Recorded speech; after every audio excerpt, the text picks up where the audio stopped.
No one in the small lakeside town of Aurelian Ridge ever looked twice at Leora Vale. At least, that was how it felt. But on one quiet autumn night, long after the last cafe light dimmed, someone finally noticed something about her that no one else ever had, and it changed everything. Leora stepped out onto the wooden boardwalk behind the astronomy center, hugging her sketchbook to her chest. She had spent the evening drawing the constellations reflected on the water, the same way she had every night for years. The world around her was unchanged, soft ripples, chilly wind, distant tree line, except tonight she felt watched. Not in a frightening way, just seen. Across the deck, leaning against the railing with a thermos and a patient smile, stood Kyle Arden. She recognized him. Everyone did.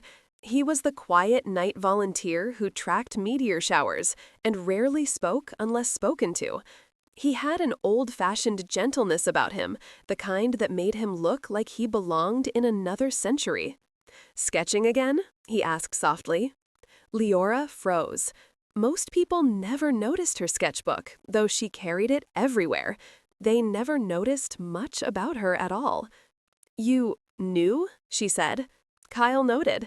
"You draw the sky every night, same spot, same time." His voice was calm, as if he had been waiting a long while to say that out loud. Leora opened her sketchbook slowly, revealing page after page of swirling stars, arcs of light, and shimmering patterns that didn't quite match any real constellation. She never showed her drawings to anyone. Most people didn't understand why she drew the sky the way she felt it, not the way it appeared. Cale didn't laugh. He didn't tilt his head or squint or hesitate. He simply said, "You see patterns others don't. I always wondered why." The wind nudged a few leaves across the boards, filling the silence. Leora tucked a strand of dark hair behind her ear, unsure what to say. People usually treated her dreamy nature as something to outgrow. Cale treated it like something valuable. "How did you notice?" she asked at last. Cale lifted his gaze toward the heavens, where a thin cloud passed over the moon. "I watch the sky too," he said, "but I think you see more than starlight." Leora's pulse fluttered. No one had ever said anything like that before. They stood there, a few steps apart, listening to the night settle around them. A feeling stirred in Leora, light, unfamiliar, warm. She wasn't used to someone paying attention this closely. She wasn't used to being understood without having to explain herself. Cale sipped from his thermos. "Midnight's for best hour," he said. "The world gets quiet enough to hear what you've been ignoring all day." She nodded, hugging her sketchbook a little tighter. "Sometimes I feel like the night listens better than people do." Cale glanced at her gently. "Not everyone knows how to listen, but some do." Leora didn't know how to describe the moment. It felt like an invitation, not a spoken one, but something unspoken and brave, something she wasn't sure she deserved, yet desperately wanted to trust. A soft glow appeared on the horizon as the meteor shower forecasted for the night began early. A pale streak slid across the sky, then another, painting the night with thin rivers of silver. Leora gasped, "It's starting." Cale smiled. "That's why I waited." "You waited?" she echoed. "For you," he said simply. Those two small words wrapped around her heart. He had waited for her. More meteors scattered above them, as if the universe had been stirred awake. Leora opened her sketchbook again, her fingers trembling in a way she couldn't quite hide. Cale didn't move closer, but he didn't step away either. He simply watched the sky with her, as though this shared moment had been planned by something greater than chance. And then, just when everything felt safe and still, Leora noticed a strange light flickering far beyond the meteor trails, a single pulse that didn't move or fade. It blinked once, twice, then held steady. "What is that?" she whispered. Kale didn't answer. His expression shifted, curiosity mixed with something she couldn't name. The light pulsed again. Soft, steady, calling. Leora's breath caught in her throat. And for the first time all night, Kale looked truly unsettled. If you're enjoying this story so far, please like the video and subscribe for more heartfelt tales. The strange light hovered in the sky like it had been waiting for its cue, steady and deliberate in a way no meteor ever behaved. Leora felt the cool night air thicken around her, as if even the wind paused to watch. Kale didn't speak at first. He stood still, shoulders tense, gaze fixed on that single glowing pulse. For someone usually so calm, the shift in him was impossible to miss. "Kale, do you know what it is?" Leora asked carefully. He exhaled slowly, almost reluctantly. "I've seen it once before," he admitted, "a long while ago, but I never thought it would appear again." Another pulse radiated across the darkness, soft but powerful, like a heartbeat made of light. Leora felt it resonate inside her ribcage, warm and unnervingly familiar. "When did you see it before?" she pressed. Kale took a moment before answering. "It was late one night," he said. "I was charting constellations on the ridge. Everything was ordinary until a glow appeared, just like this one. It lasted only a few breaths, but I could feel it watching, almost like it noticed me the same moment I noticed it." Leora swallowed. "Did you tell anyone?" He shook his head with a faint, rueful smile. "Who would believe something like that? People already think I paid too much attention to the sky." Leora almost laughed, because that was exactly how people treated her, seeing things others overlooked. Feeling things others dismissed. Maybe that was why Kale had noticed her sketches. Maybe that was why he had noticed her at all. The light flickered again, a slow, rhythmic pulse. Leora leaned closer to the railing. "It doesn't feel dangerous," she murmured. "It feels intentional." Kale nodded. "That's what scared me the first time." She looked at him. "Scared you? Why?" Kale hesitated, choosing his words with care. Things that feel intentional usually come with purpose, and if something in the sky is showing purpose, you have to wonder what it wants. Leora's fingers tightened around her sketchbook. "What do you think it wants now?" His voice lowered. "I'm not sure, but it began glowing the moment you stepped outside." A warm chill ran through Leora's chest, confusing, impossible, yet undeniably real. "I don't understand." "Neither do I," he admitted, "but I think it reacted to you." She stared at the distant pulse, struggling to process the possibility. Her entire life, people had overlooked her, and suddenly, something far beyond the world seemed to be paying attention. "What if it's nothing?" she whispered. Kale lifted an eyebrow gently. "Does it look like nothing?" The glow shifted slightly, just a ripple, barely noticeable. But Leora saw it. Of course she did. The way she always noticed things. She lifted her sketchbook and began to draw without thinking, hand moving quickly in sweeping arcs. Stars, motion, the strange pulse. Her pencil captured it all in strokes she didn't plan. It felt like she was tracing something she'd already seen before, something her memory recognized, even if she didn't. Kale watched quietly. "How do you draw that fast?" Leora didn't look up. "When something calls to you, you don't think. You answer." He stared at her for a long moment, something shifting in his expression. Respect, wonder, maybe even concern. When she finally paused, she realized Kale had stepped closer. Not close enough to startle her, just close enough to share the same breath of cold night air. "You see more than I do," he murmured. Leora shook her head. "No, I just feel things I can't explain." "That's exactly why I noticed you," he said quietly. Her heart stumbled.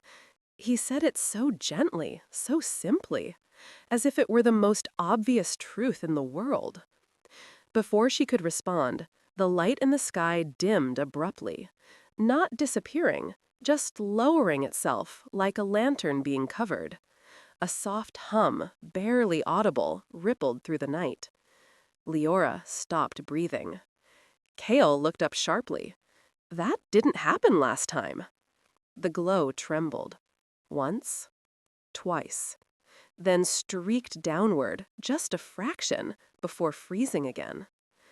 Kale, she whispered, it's moving. He reached instinctively for her arm, steadying her as the light hovered lower, shining brighter with each heartbeat. And then, a narrow beam of soft silver drifted toward the lake surface, touching the water like a fingertip. Ripples of light spread outward. Leora's pulse throbbed in her ears. Kale's grip tightened just slightly. The beam widened, brightening, calling. The entire lake seemed to wait. And in that breathless moment, as silver ripples spread toward the dock, Kale whispered, "Leora, I think it's trying to reach you." The silver beam shimmered across the lake like a path unfolding in real time, quiet and deliberate. Leora stood frozen, her breath caught somewhere between fear and wonder. The light didn't waver or flicker. It held steady, pointing directly toward her as if it knew exactly who it wanted.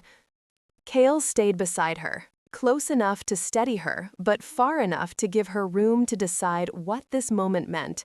He watched the beam with narrowed eyes, the way someone studies a puzzle that doesn't match any logic they know. "Leora," he said softly, "you don't have to go anywhere near it." She nodded, but her feet didn't move. Her heart was steady, almost unnervingly calm, like some part of her had been waiting for this without realizing it. "It feels familiar," she whispered. Kale looked at her in surprise. Familiar how? Leora wasn't sure how to explain the soft, glowing pull inside her chest. It wasn't like remembering something. It was like recognizing something that had never belonged to memory in the first place. "Like it's not dangerous," she said. "Like it's calling for a reason." Kale studied her carefully. "You're not scared." "I should be," she admitted. A gentle breeze drifted across the dock, stirring her hair, carrying the faint scent of pine and cool water.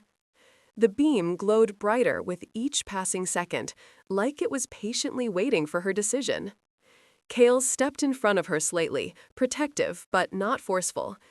"I don't know what this is," he said, "but if anything feels wrong, I'm right here." Leora gave him a small, grateful nod. She appreciated how he balanced caution with trust.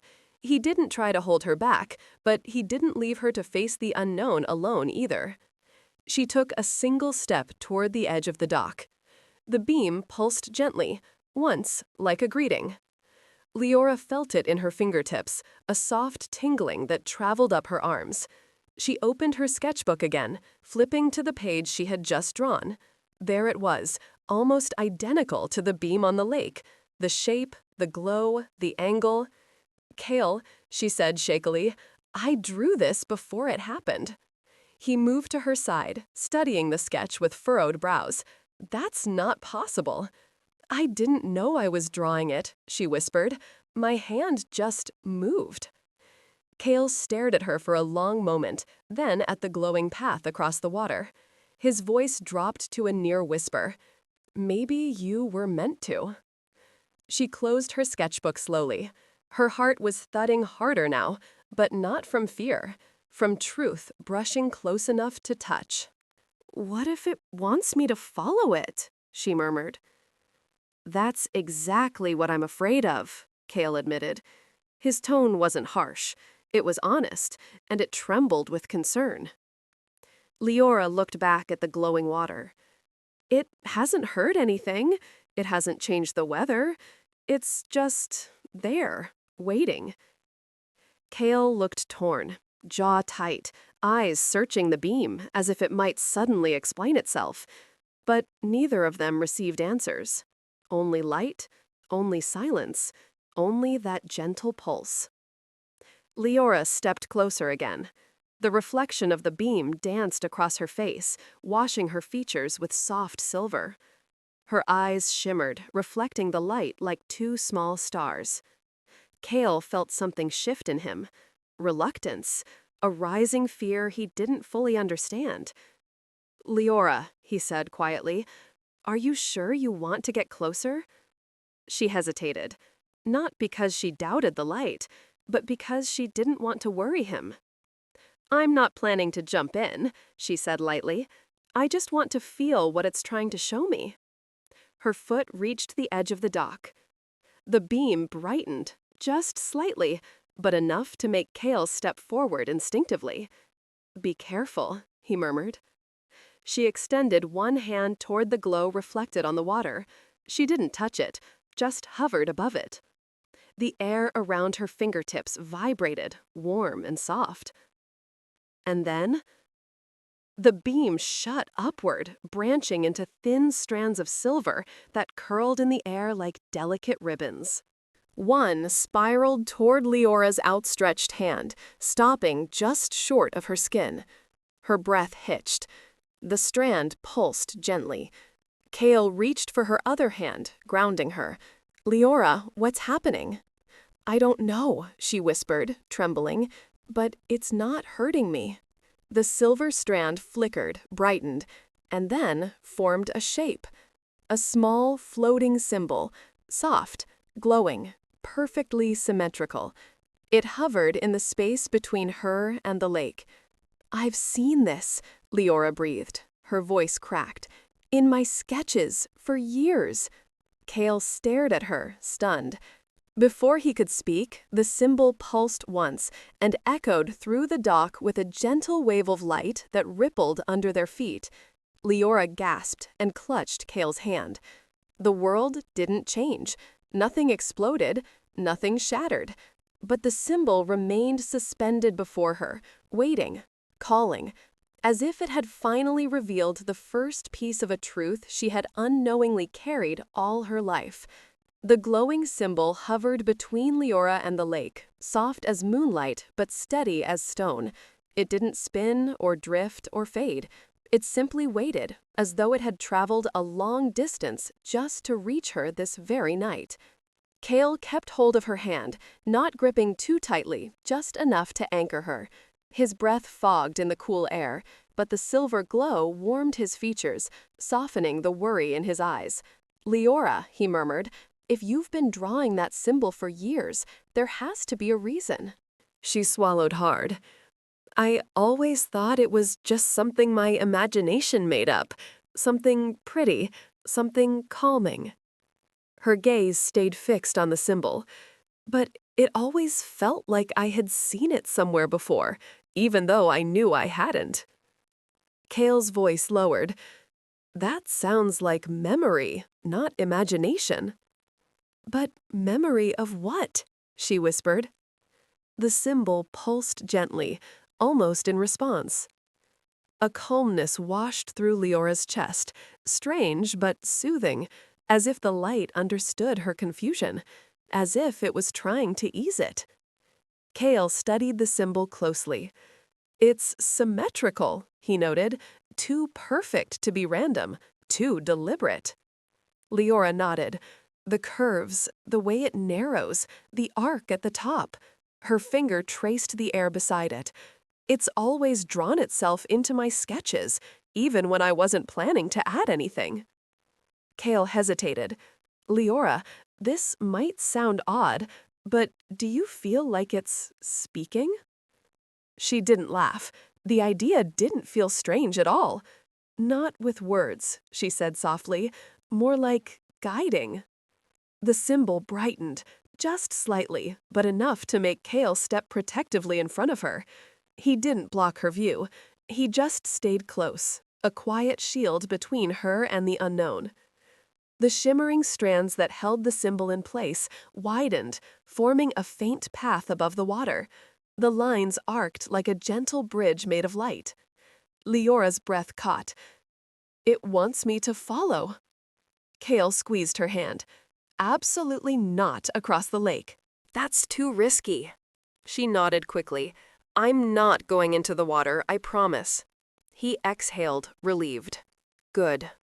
But even with his concern, he didn't pull her away. He stayed by her side, trusting that something meaningful was unfolding. The symbol drifted upward just a few inches, then angled itself toward the astronomy center behind them. A slow, clear direction. Leora blinked. It wants us to go back inside. Kale frowned. That building is closed. Everyone left hours ago. The symbol pulsed again, brighter, quicker. Leora felt certainty bloom inside her chest. I think something in there connects to this. Kale looked at her for a long moment, then nodded. Then we'll check. Slowly, carefully. They walked across the wooden dock, the silver beam fading behind them as the symbol glided silently through the air, keeping pace at shoulder height. It didn't rush, it didn't push. It simply accompanied them, like a guide who knew the destination but respected their steps. As they reached the astronomy center door, Kale tried the handle. To his surprise, it clicked open. That shouldn't be unlocked, he muttered. We closed everything 2 hours ago. The symbol drifted inside without hesitation. Leora followed, feeling that warm pull grow stronger. The interior was dim, lit only by the faint glow of the symbol. The main exhibit room stood quiet. Old telescopes, stellar maps, hanging models, and framed photographs of the ridge during past meteor events. The symbol floated toward the far wall, where a wide star chart stretched from floor to ceiling. It was a detailed depiction of the night sky above Aurelian Ridge, mapped decades ago. Leora stepped closer. The symbol pulsed rapidly. Kale narrowed his eyes at the chart. It's pointing to something. Leora reached up, tracing a small cluster of stars printed near the center. A faint pattern she had never noticed before now stood out clearly under the silver glow. A tiny constellation she had drawn countless times without knowing why. This, she whispered, it's been in my sketches too. Kale leaned in. That constellation, I've never seen it on any other chart. Neither have I.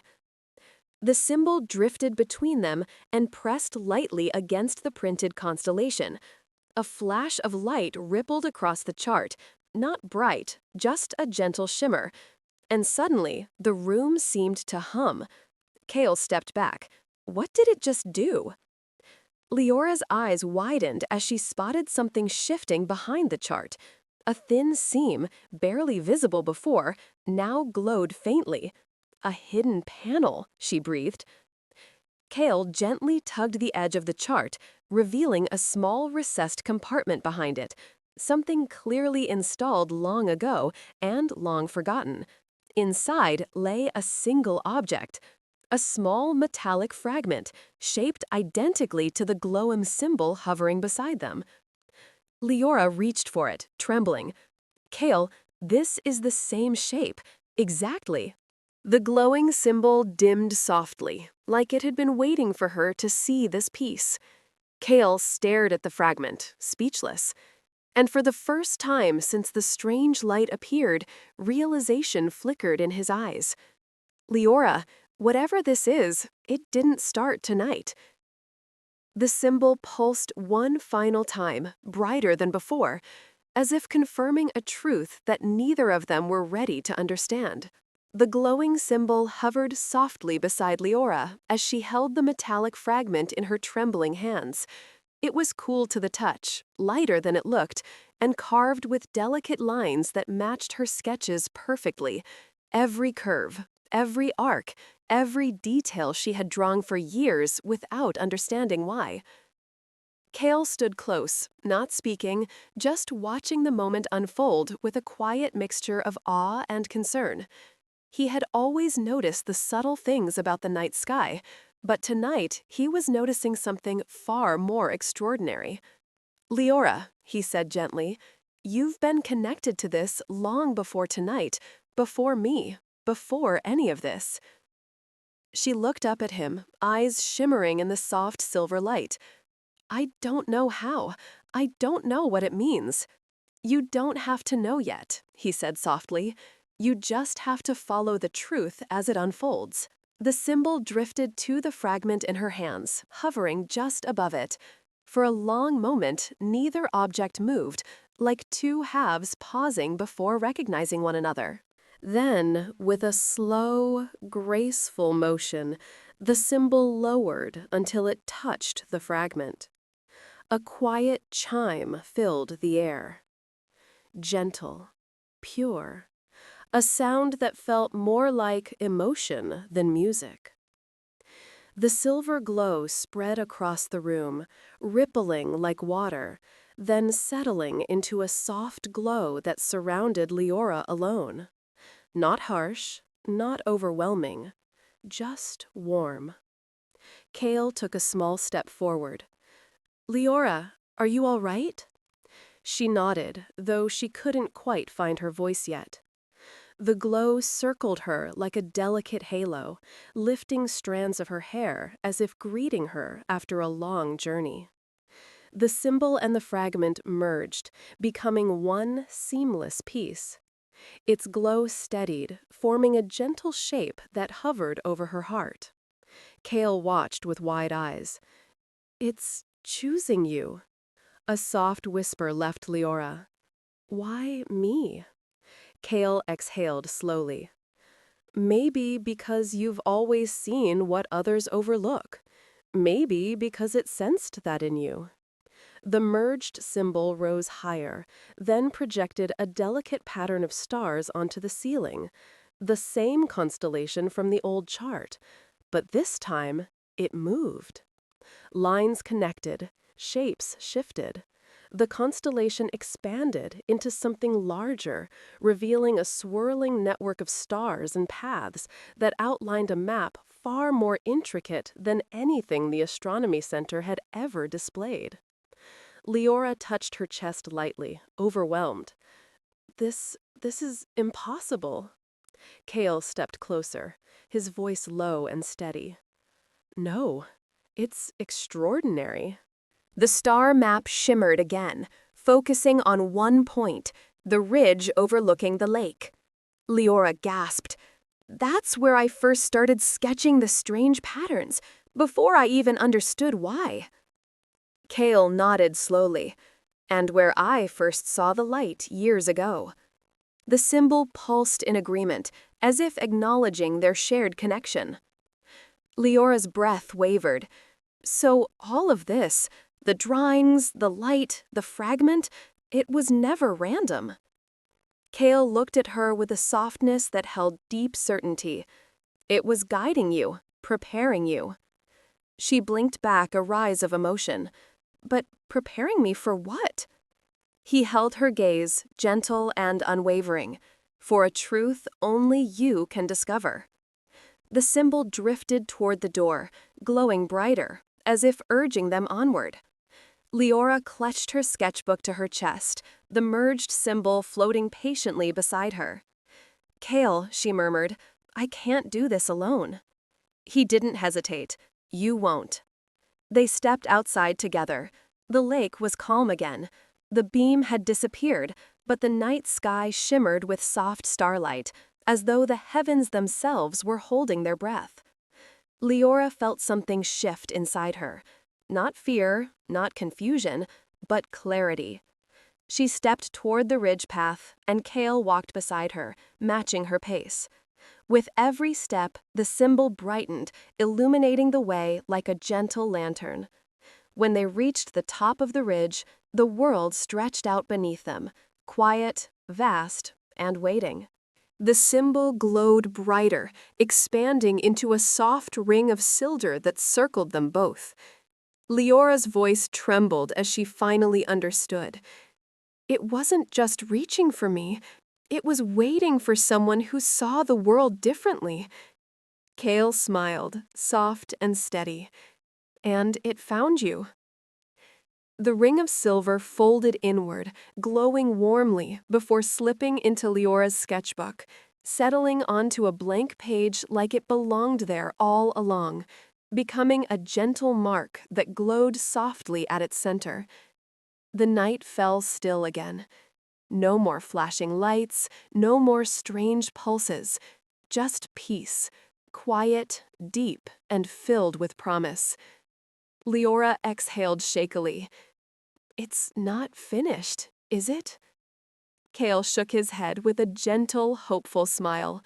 No, tonight was only the beginning. Leora closed her sketchbook, letting her hand rest over the glowing mark inside. She felt calm, grounded, seen. And for the first time, she didn't feel alone in the mysteries she carried. She had Kale by her side, someone who noticed what others never did, someone who saw her fully. The wind shifted, carrying the soft scent of pine and distant water. Leora leaned slightly toward Kale, and he stood close enough for their shoulders to brush in quiet understanding. The sky above them shimmered, as if offering its own gentle approval. And deep in her heart, Leora knew this midnight confession, this night of light and truth, was the start of something far bigger than she could imagine, something she no longer had to face alone.